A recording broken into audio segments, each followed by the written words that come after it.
지금 이재명이가 정권이 이재명이가 후보로 결정된 이후에 지금 한 3주가 넘도록 엄청 밀어주고 있습니다. 야당 유력 후보를 두들겨 잡고 또 이재명에 대해서 띄워주고 검찰, 경찰이 수사를 하지 않고 대장동 관련해서 이러면서 총력을 다해서 띄워주는데도 이재명의 약발이 한 일주 정도 반짝 가더니만 다시 또 떨어지고 있습니다. 그래서 현 상태로 보면 이재명이 거의 출구가 없다라는 생각이 제가 볼 때는 들고 있어요. 이런 상황에서 과연 정치 권력이 이재명을 언제까지 도와줄 거냐라는 부분에 대해 상당히 지금 의문이 들고 있습니다. 가전 약발에도 밀리고 있어요. 이재명이가. 그래서 여건이 과연 끝까지 이를 데려갈 것인가 하는 부분이 저는 매우 의문입니다. 오늘 아침에 보면 김만배가 이 배임에 대해서 의미심장한 이야기를 했습니다. 중앙일보에 보면 김만배 측이 이재명 지침 따랐다. 그가 배임 아니면 우리도 배임이 아니다 라고 김만배 측의 변호사가 이 말을 했습니다. 그래서 어제 영장실질심사를 앞두고 김만배 변호인단, 김만배가 거의 화천대유에다가 사설 김현장급 로펌을 운영한 셈이지 않습니까? 그러니까 돈 많은 김만배가 오죽 변호인단을 잘 짰겠어요? 이 김만배가 이재명 후보가 성남시장 시절 고정이익으로 수익을 환수하고 건설사를 배제하고 금융기관을 중심으로 공모하라고 지침을 내린 것으로 밝히지 않았느냐. 이재명이가 이 말을 했다. 그래서 이재명이가 정책적 판단을 한 것이다. 그래서 이재명이 배임이 아니면 우리도 배임 적용을 하면 안 된다. 이렇게 말을 했습니다.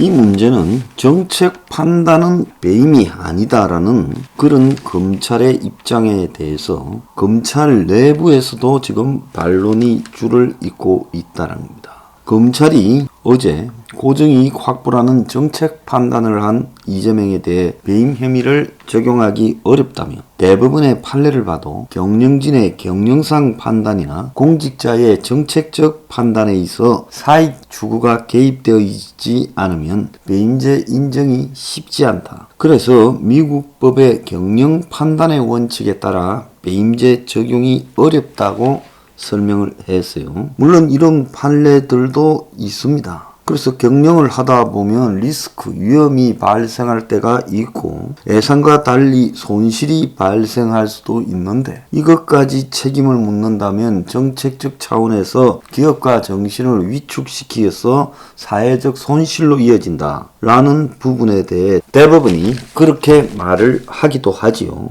그런데 법조계에서는 기업이 아니고 공공기관의 정책적 판단을 경영 판단의 원칙에 대입할 수 있는지에 대해 의문이 제기되고 있습니다. 경영 판단으로 그랬다고 하려면 당사자가 판단 대상인 화천대유에 대해서 이해관계를 가지지 않고 적절하고 합리적이라고 할 수 있는 충분한 정보를 확보하고 판단을 내렸을 때 그것이 조직의 이익에 최상이 되는 것이라고 믿어야 되지만은 이재명의 경우 정치적 선전물이었던 대장동과 명백한 이해관계를 갖고 있고 특히 제가 이야기했듯이 본인이 1100만 원에 분양하겠다고 수차례 기자회견을 통해 공언한 바도 있다는 겁니다.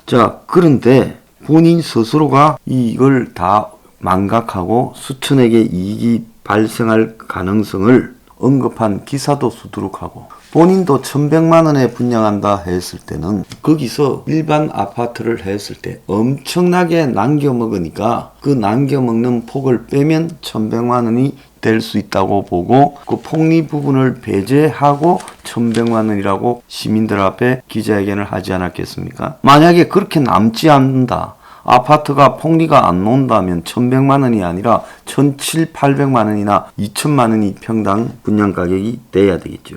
그래서 실무자조차도 이익이 될 거라 판단에 조언한 초과이익 환수 조항을 스스로 거부한 만큼 이재명에 대한 배임 판단에 대해서 검찰이 예단을 하다가는 큰일 날 수 있다는 겁니다. 그래서 이 좌우간 김만배가 배임 부분을 걸고 넘어진 것은 이재명에 대해서 압박을 한 것이죠. 자, 그런데 이런 관점에서 봤을 때 지금 정권 교체가 한길 리서치의 58.2 그리고 정권 재창출이 32점입니다. 정권 교체가 무려 26%가 더 높게 나오고 있습니다. 이 갭이요. 갭이 26%라는 것은 엄청나게 큰 거죠. 지난 2달 전인 9월 달에 이 조사를 한 결과 정권 재창출이 38.8, 정권 교체가 47.3으로 갭이 8.5였습니다. 8.5가 26까지 늘어났어요. 그러니까 한 3배가 더 늘어났다라고 봐야 되는 겁니다. 40대 제외한 모든 연령에서 야당으로 정권 교체가 과반 이상을 기록했고, 자, 호남에서조차도 지금 정권 교체에 대한 지지가 37.9, 정권 재창출이 56.8로 20%가 차이가 나지 않아요. 호남에서조차도 10%대 갭밖에 안 되는 겁니다. 자, 그리고 이 동일한 한길 리서치 쿠키뉴스의 조사 결과 국민의힘이 41.7, 더불어민주당이 30.8을 기록했습니다. 그러니까 이 갭 차도요 10.9%까지 벌어지고 있어요. 자, 이게 점점 갈수록 더 심화되고 있고, 더 나아가서 윤석열과 이재명의 격차도 쿠키뉴스에서 5.1%까지 벌어졌습니다. 5.1%요. 윤석열 36.3, 이재명 31.2가 나오고 있습니다. 그래서 이런 부분을 본다고 하면 정권 교체에 대한 여론이 한 2달 사이에 3배 이상 커져서 26%가 더 많이 정권 교체를 해야 된다고 말하고 있고, 동당의 지지율과 거수기당 지지율이 10% 정도 벌어져 있고, 또 더 나아가서 다시 윤석열이 지금 이재명을 상당히 많은 격차로 제끼고 있는 모습이 나오고 있어요. 그리고 이재명이 호남에서만 지금 윤석열에게 앞서는 결과가 나오고 있습니다.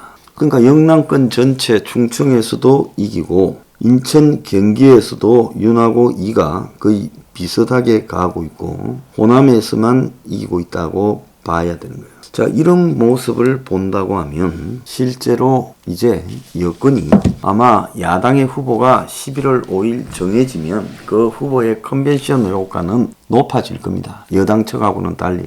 왜? 야당에는 호남 같은 이런 변수가 없어요. 영남 후보의 호남. 그래서 호남 후보가 독자 출마했는데 그 호남 후보 목을 비틀어서 억울하게 눌러앉힌 이런 스토리가 야당에는 없어요. 그러니까 야당 입장에서 봤을 때는 누군가가 단독 후보가 되면 그 사람에게 컨벤션 효과가 집중되어서 나타날 거라는 겁니다. 다른 야당 후보를 지지했던 사람조차도 어쩔 수 없이 정권 교체에 대해 따를 거다. 이렇게 생각이 듭니다. 그러면 차이가 더 벌어질 건데 10% 이상 지금 야당 후보와 이재명 차이가 벌어졌을 때 과연 정권이 이걸 계속 두고 보겠는가? 문으로서는 이재명과 자기 목숨을 같이 얹어가지고 간다라는 것이 너무 위험하다고 볼 겁니다. 그렇다고 문가리가 지금 야당 후보와 거래해서 테러를 갖다가 열기에는 너무 멀리 와버렸고 야당 후보 죽이기 공작에 너무 깊숙이 개입돼 버렸어요. 그렇다면 문으로는 방법이 없는 상황에서 이재명을 어떻게 할 것인가? 끝까지 여권이 이재명을 데려갈 것인가 하는 부분에 대해 우리가 지금 이 타이밍에 일찌감치 좀 생각을 해볼 필요가 있다. 자, 이가 들어가라 한다고 안 들어가겠죠. 그럴 때는 어떤 방법이 나오느냐. 중도에서 이 가지고는 안 된다라고 주장하면서 새로운 후보를 띄우는 세력들이 등장하게 될 거다. 그래서 정치 신인이고 뉴페이스고 때묻지 않은 그런 사람을 자기들 딴에는 하나 내서 그 사람이 이재명을 추월하게 상당 기간 동안. 그러니까 야당 후보가 압도적으로 1등, 그리고 무소속의 중도 성향이라고 포장된 후보가 2등, 그리고 이재명이 3등으로 가고 점점 여권에 있는 사람들이 그 후보 쪽으로 중도 성향 무소속 후보 쪽으로 이전하게 될 거다. 일부 보수도 거기 갖다 붙을 거예요. 그렇게 됐을 때 대선판은 결국 막판에 이재명이 지지율이 완전히 내리앉은 채 상당히 많이 떨어진 3등으로 갈 수 있다고도 봅니다.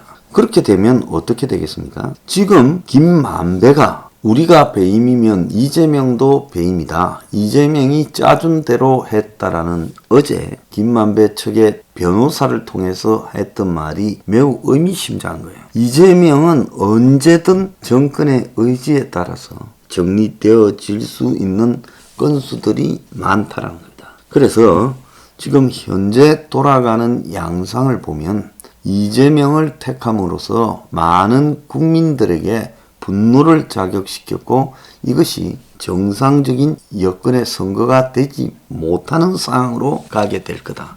그 여권은 무조건 이겨야 되는데 공작적으로 야권 후보를 두들겨 잡는 부분에서 한계에 왔다.